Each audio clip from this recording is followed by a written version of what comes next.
Hello विद्यार्थी मित्रों, जो આપણે પાછલી વિડિયોમાં વાત કરી હતી એ પ્રમાણે હવે આ વિડિયોમાં એ ઉદાહરણથી સમજવું છે કે દ્વિકીય ક્રિયા કેમ ચકાસાય, સમક્રમી છે કે નહીં કેમ ચકાસાય, જૂથના નિયમનું પાલન કરે છે કે નહીં કેમ ચકાસાય. બરાબર. તો તમને કોઈ ક્રિયાના સૂત્ર દ્વારા તમને વિગતો આપેલી હશે, ઉદાહરણ આપેલું હશે, એ આપણે ચકાસવાનું રહેશે. કેવી રીતે આપેલું હશે જુઓ અહીંયા બોર્ડ ઉપર કે આપેલી દ્વિકીય ક્રિયાઓ છે, જો આપેલી ક્રિયાઓ દ્વિકીય ક્રિયાઓ છે ચકાસવાનું છે. તો દ્વિકીય ક્રિયાઓ કેમ ચકાસવાની એ આપણે અહીંયા સમજવાનું. સમક્રમી છે, જૂથના નિયમનું પાલન કરે છે, આ આપણે ગયા પીરિયડમાં સમજી લીધું છે કે કેવી રીતે જોવાય, ત્યાં નિયમોના આધારે ચકાસાય. બરાબર. એ ગયા પીરિયડમાં આપણે ગયા લેક્ચરમાં ગયા વિડિયોમાં સમજી લીધું છે. હવે આ ઉદાહરણ જુઓ. પહેલા તો શું ચકાસવાનું? દ્વિકીય ક્રિયા છે કે નહીં ચકાસવાનું છે. તો દ્વિકીય ક્રિયા માટે અહીંયા તમને એમ કીધું છે કે a સ્ટાર b બરાબર a ની b ઘાત પ્રત્યેક a b belongs to n. તો આ જે વિગત આપી છે પ્રત્યેક a b belongs to n, એનો મીનિંગ શું કે આ n પરની દ્વિકીય ક્રિયા છે કે નહીં એવું ચકાસવાનું છે. ગણ n પરની દ્વિકીય ક્રિયા છે કે નહીં એવું ચકાસવાનું છે. બરાબર. તો આપણે એની શરૂઆત આમ કરશું કે અહીં સ્ટાર n ક્રોસ n થી n લેતા a સ્ટાર b બરાબર a ની b ઘાત. આપણે ચકાસવાનું શું કે આ જે આપેલું છે એના માટે ચકાસવાનું કે પ્રત્યેક a b belongs to આક્રમિક જોડ થઈ ગઈ પ્રદેશમાંથી લેવાનું છે n ક્રોસ n માટે આપણે આ જે a ની b ઘાત બતાવેલી છે ને એનો જવાબ પાછો પ્રાકૃતિક સંખ્યા ગણ n માં આવવો જોઈએ. બરાબર. એનો જવાબ પ્રાકૃતિક સંખ્યા ગણ n માં આવવો જોઈએ. મિત્રો આપણે ખબર છે ક્રમિક જોડ જ્યારે કાર્ટેશિયન ગુણાકારનો સભ્ય છે તો ત્યારે આપણે આ વસ્તુ બરાબર સમજીએ છીએ અને સમજી પણ ચૂક્યા છીએ કે પહેલો અંક છે એ પહેલા ગણમાંથી આવે અને બીજો અંક છે એ બીજા ગણમાંથી આવે. બરાબર. તો આપણે કહી શકશું કે a belongs to n થાય અને b belongs to ગણ n થાય. હવે a ની b ઘાત વિચારવાની છે. તો a પ્રાકૃતિક સંખ્યા છે, b પણ પ્રાકૃતિક સંખ્યા છે. તો a ની b ઘાત શું આવે? કોઈ પણ પ્રાકૃતિક સંખ્યાની પ્રાકૃતિક ઘાત લ્યો તો જવાબ પ્રાકૃતિક સંખ્યા થાય ને. દાખલા તરીકે 3 ની 2 ઘાત 9, 5 ની 3 ઘાત 125. તો આ જો બધા n માં જ મળે. તો આવી રીતે આપણે વિચારીએ તો a ની b ઘાત પણ n માં જ આવે. તો આમ a સ્ટાર b બરાબર a ની b ઘાત n માં છે. આથી સ્ટાર એ દ્વિકીય ક્રિયા છે. બરાબર. તો દ્વિકીય ક્રિયા છે એવું નક્કી કરી નાખ્યું. હવે શું નક્કી કરવાનું છે? હવે નક્કી કરવાનું સમક્રમી છે કે નહીં નક્કી કરવાનું છે. બરાબર. તો સમક્રમી નક્કી કરવું છે તો એ આપણે એનું સૂત્ર લેશું સમક્રમી માટે. સમક્રમી માટે આપણે આ ચકાસવાનું a સ્ટાર b બરાબર b સ્ટાર એ ચકાસવાનું. પહેલા અહીંયા જે સૂત્ર છે એ જો a સ્ટાર b બરાબર a ની b ઘાત. તો સ્વાભાવિક છે કે b સ્ટાર a લેશું આપણે તો શું થશે? b ની a ઘાત થઈ જશે. બરાબર. તો તમે સમજી શકો છો કે આ બે સમાન ન થાય. અહીં a ની b ઘાત બરાબર નથી b ની a ઘાત. બરાબર. આથી a સ્ટાર b બરાબર નથી b સ્ટાર a. આમ સ્ટાર એ સમક્રમી નથી. આવી રીતે આપણે સમક્રમી નથી એવું કહેવાનું થશે. બરાબર? પોઝ કરો અને નોટ કરજો. હવે આપણે આગળ જૂથના નિયમનો ની ચકાસણી કરીશું. તો જૂથના નિયમ માટે આપણે દ્વિક્રિયા તો આ જ લેવાની છે. ચાલો જો હવે જૂથના નિયમમાં શું થાય? a સ્ટાર b બરાબર a ની b ઘાત માટે ચકાસવાનું શું રહેશે કે a સ્ટાર b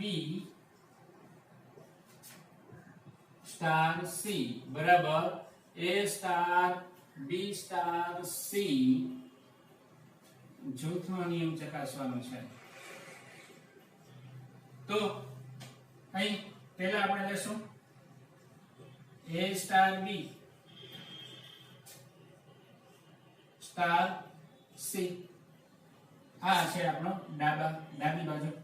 આપણે લેવાનો પહેલા આ ડાબી બાજુ છે.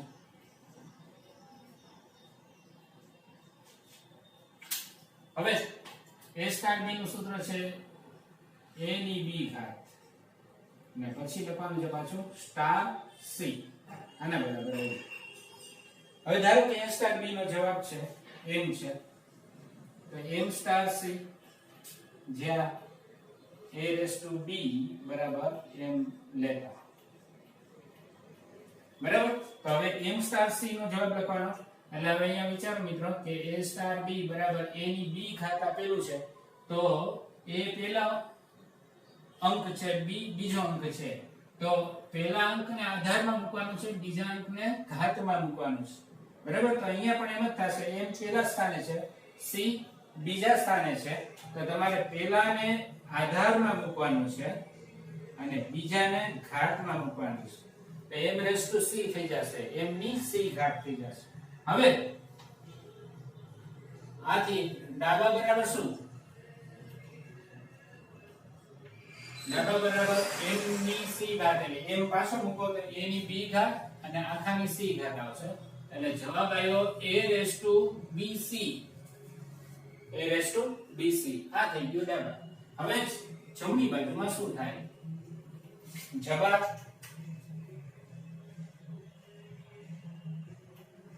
બરાબર આવશે. જમણી બાજુમાં પરિણામ હોય આ a star b star c, તો a સ્ટાર b ની c ઘાત બનશે. b ની c ઘાત. હવે પાછો અહીંયા m ધારીએ તો a સ્ટાર m જ્યાં b રેસ ટુ c બરાબર m લેતા. તો a સ્ટાર m માં પહેલો ક્રમ છે એને આધારમાં લખવાનો, બીજો ક્રમ છે એને ઘાતમાં મૂકવાનો. એટલે a ની m ઘાત થયું.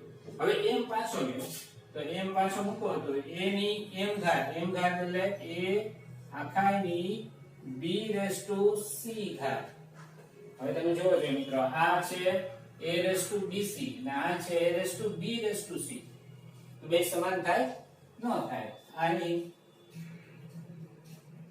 a રેસ ટુ bc બરાબર નથી a ની b રેસ ટુ c ઘાત. આથી a star b star c બરાબર નથી a star b star c. તેથી જૂથના નિયમનું પાલન થતું નથી. તો આવી રીતે આપણે ચકાસવાનું રહે જૂથનો નિયમ. ચાલો, તો આ થઈ ગયું પેલું a સ્ટાર b બરાબર a ની b ઘાત. અચ્છા મિત્રો, આની અંદર તમે ઉદાહરણ લઈને પણ બતાવી શકો. ઉદાહરણ લઈને તમે બતાવી શકો. ધારો કે a બરાબર 2, b બરાબર 3, આપણે લઈએ ધારો કે 1, c બરાબર 1. તો હવે આપણે જૂથના નિયમનું પાલન કરવું છે. તો જૂથના નિયમ પ્રમાણે ડાબી બાજુ a star b star c બરાબર અહીંયા a એટલે 2, 2 સ્ટાર 3 સ્ટાર 1. એટલે અહીંયા લખાશે 2 ની 3 ઘાત સ્ટાર 1. એટલે 2 ની 3 ઘાત કેમ કે પહેલા ક્રમમાં 2 છે આધારમાં લખાય, અહીંયા પહેલા ક્રમમાં a છે આધારમાં લખાય, તો બીજા ક્રમમાં 3 છે ઘાતમાં લખાય, આ ઘાતમાં લખી તો 8 સ્ટાર 1. હવે ફરીથી અહીંયા શું આવશે 8 ની 1 ઘાત એટલે જવાબ 8. તો ડાબામાં 8 જવાબ આવે છે. જવાબમાં શું આવશે હવે એ વિચારીએ. તો જવાબમાં a બરાબર આપણે a બરાબર 2 લીધા છે, b બરાબર 3 લીધા છે અને c બરાબર 1 લીધા છે. તો 2 સ્ટાર અહીંયા 3 સ્ટાર એટલે 3:1. તો 3:1 એટલે શું થાય 3 થાય. તો અહીંયા 2 ની 3 ઘાત બરાબર 8. જો મિત્રો અહીંયા બે સરખા આવી ગયા. હવે જ્યારે આપણે વ્યાપક સ્વરૂપમાં લીધું તો આવી રીતે થયું. તો ઉદાહરણ લેતી વખતે ધ્યાનમાં રાખવું પડે કે પરિસ્થિતિ કેવી આવશે. તો આ ઉદાહરણમાં તો સરખું આવી ગયું. હંમેશા સરખું આવે તો જ એ સાચું ગણાય. તો હંમેશા સરખું આવે છે કે નહીં એ આપણે ચેક કરવું હોય તો હવે શું કરવાનું? તો આપણે બીજું ઉદાહરણ લઈએ. બીજું ઉદાહરણ લઈએ છે. ધારો કે હું અહીંયા બીજા ઉદાહરણમાં આવું વિચારું કે 4 કરી નાખું 4. આ 4 લીધા. તો 8 ની 4 ઘાત 8 ની 4 ઘાત કેટલા થાય તમે ગણી શકશો. 8 ની 4 ઘાત એ તમે 4096 થઈ. હવે જમણી બાજુમાં આપણે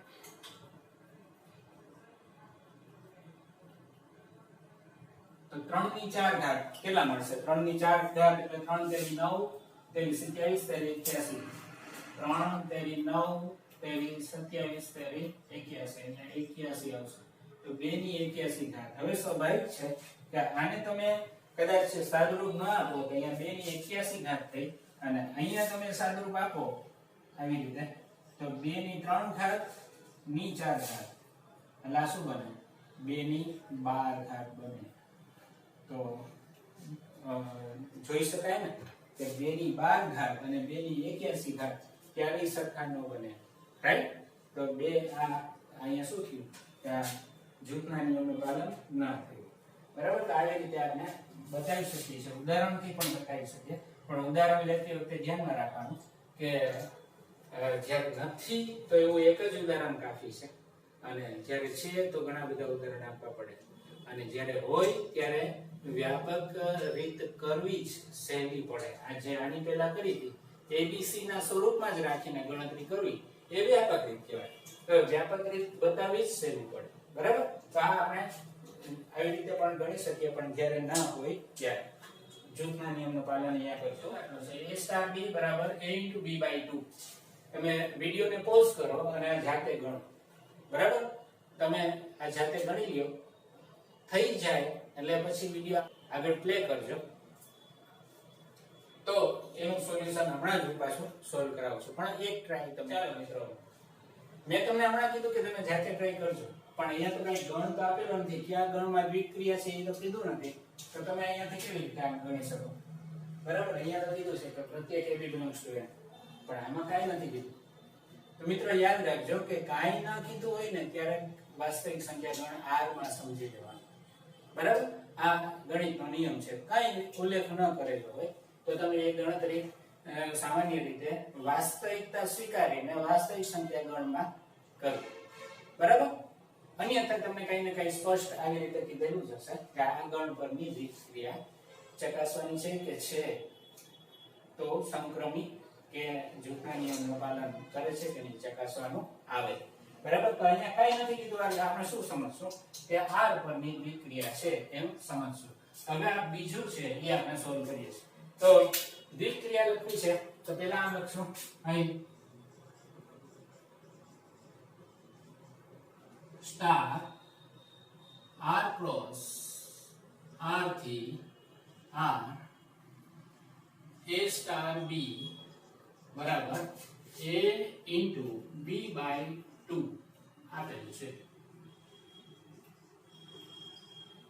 બરાબર? હવે દ્વિક્રિયા છે કે નહીં ચકાસવું છે તો આપણે ગણતરીમાં આમ જોવાનું કે જે જવાબ આવે એ પાછો R માં હોવો જોઈએ. તો અહીં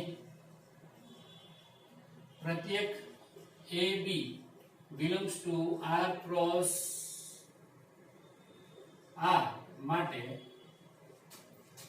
A star B બરાબર A into B upon 2 બરાબર થાય AB upon 2. તો આપણે હમણાં જ સમજ્યા હતા કે જો આવી રીતે હશે તો A belongs to R હશે અને B belongs to પણ R હશે. આપણે સમજ્યા હતા ને કે પહેલો ક્રમ છે પહેલા ગણમાંથી આવે અને બીજો ગણ છે બીજા ગણમાંથી આવે. તો A belongs to R, B belongs to R થાય. તો આના માટે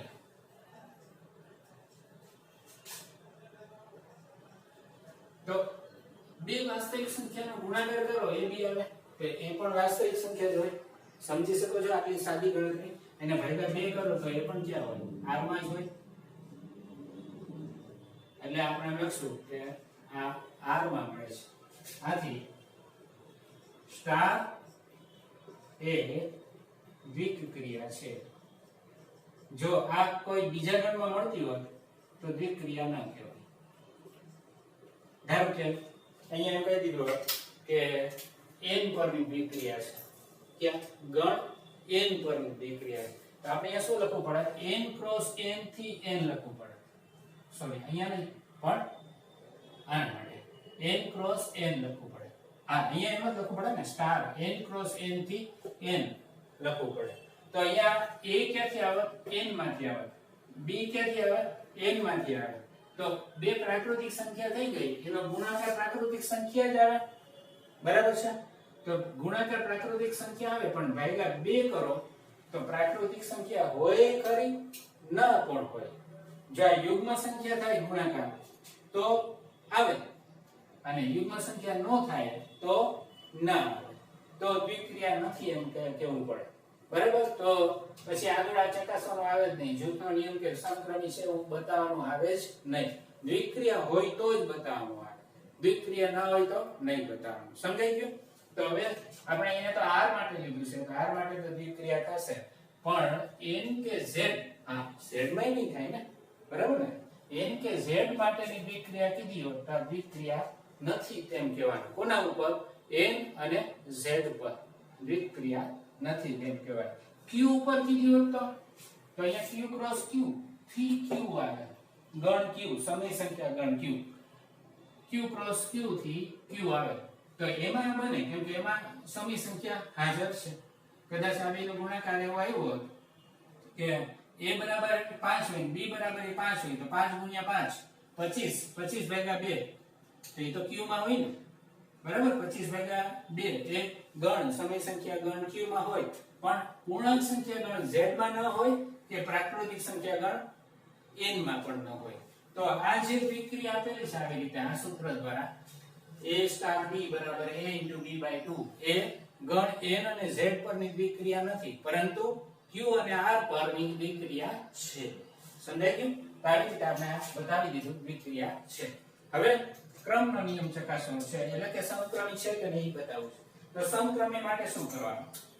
સમક્રમી માટે આપણે ચકાસવાનું છે a સ્ટાર b બરાબર b સ્ટાર a. તો a સ્ટાર b પહેલા લખીએ તો એ આવશે a into b by 2 બરાબર થાય ab by 2. b star a લખીએ તો b into a by 2 થાય અને એના બરાબર લખાય ba by 2. મિત્રો આપણે જાણીએ છીએ કે ગુણાકારમાં ક્રમનો નિયમ સાચો છે. તો ab લખો કે ba લખો બે સરખું જ છે.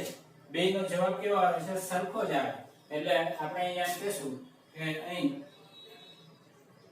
ab છેદમાં 2 બરાબર ba છેદમાં 2 તો a સ્ટાર b બરાબર b સ્ટાર a થાય.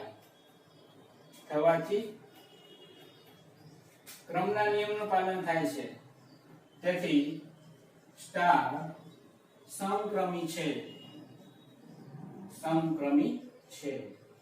ચાલો આ સમક્રમી નક્કી થઈ ગયું. કોના ઉપર? ગણ r પર. તો r પણ સમક્રમી છે એ આપણે ધ્યાનમાં રાખવાનું. R પર મેં લખતા ભૂલી ગયો છું, પણ R પર સમક્રમી છે એમ કહેવાનું. બરાબર. હવે જોવું છે શું જૂથનો નિયમ. તો જૂથનો નિયમ ચકાસવો છે. ચાલો આપણે ચકાસીએ.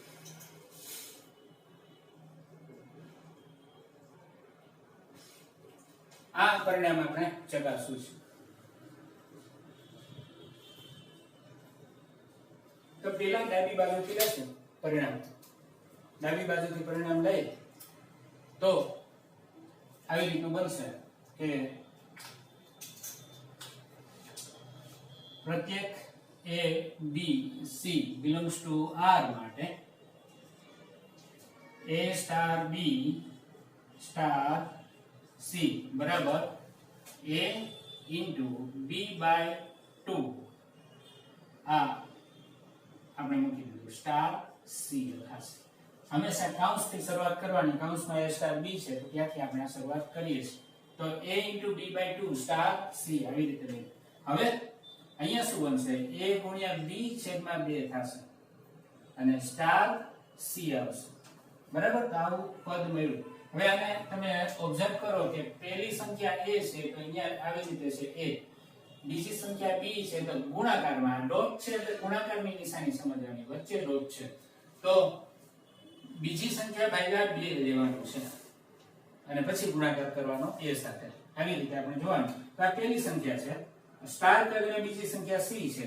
તો હવે આ સૂત્ર પ્રમાણે આપણે પદ મૂકવું હોય તો આમ મુકાશે A B છેદમાં 2 આવી ગયું ગુણાકારમાં C છેદમાં 2. બરાબર. હવે નો સમજાય તો આને એમ ધારી લેવાનું. એમ ધારી લ્યો એટલે ઈઝી થઈ જશે. તો એમ ધારી લે તો શું થાય? M star C. તો M સ્ટાર C બરાબર શું થઈ જાય? M into C by 2. M પાછું મૂકો એટલે AB by 2 into C by 2 આવી રીતે બને. તો સ્ટેપ ઓછા લખવા હોય તો સીધું લખવું, ફવાડજો તો સ્ટેપ બચી જશે. નહીં તો પછી એમ ધારીને ગણવું સહેલું જ છે. એમાં 2 સ્ટેપ વધી જાય તો કાંઈ વાંધો નહીં, દાખલો ખોટો પડવાની શક્યતા ઘટી જશે. બરાબર. તો AB by 2 into C by 2 આવી રીતે બન્યું. તો છેલ્લો જવાબ શું આવે? A B C A ગુણ્યા B ગુણ્યા C છેદમાં 4. આ છેલ્લો જવાબ આવે. કોના બરાબર? ડાબા બરાબર. આ ડાબા છે. બરાબર. અને આપણે ડાબા કહી શકીએ. હવે જબા. તો જબામાં શું છે? આ આપણે લીધું ડાબા અને આ છે જબા. જબામાં A star B star C મેં હમણાં જ કીધું એમ કૌંસથી શરૂઆત કરવાની. A star B star C. B star C નો જવાબ શું લખશું? પેલો B છે તો B ઇન્ટુ બીજું C છે તો C by 2 આ રીતે બને છે. હવે A સ્ટાર આ શું થઈ જશે? BC છેદમાં 2 થઈ જશે. મેં હમણાં જ કીધું તેમાં ફવાડજો. હવે શું થાય? A સ્ટાર એટલે BC by 2 એટલે બીજા ક્રમે છે. બીજા ક્રમને ભાગવાના છે 2 વડે. એટલે અહીંયા પહેલા ક્રમે A છે એમને રાખો ઇન્ટુ BC છેદમાં 2 અને આ જે સંખ્યા છે એને પાછું 2 વડે ભાગવાનું એટલે 2.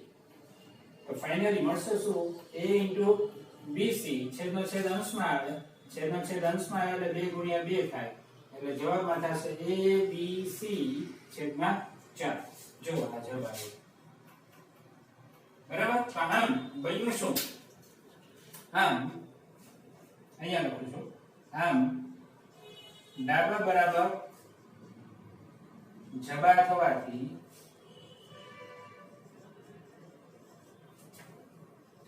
સ્ટાર એ ડાબા બરાબર જબા થવાથી સ્ટાર એ જૂથના નિયમનું પાલન કરે છે. જૂથના નિયમનું પાલન કરે છે.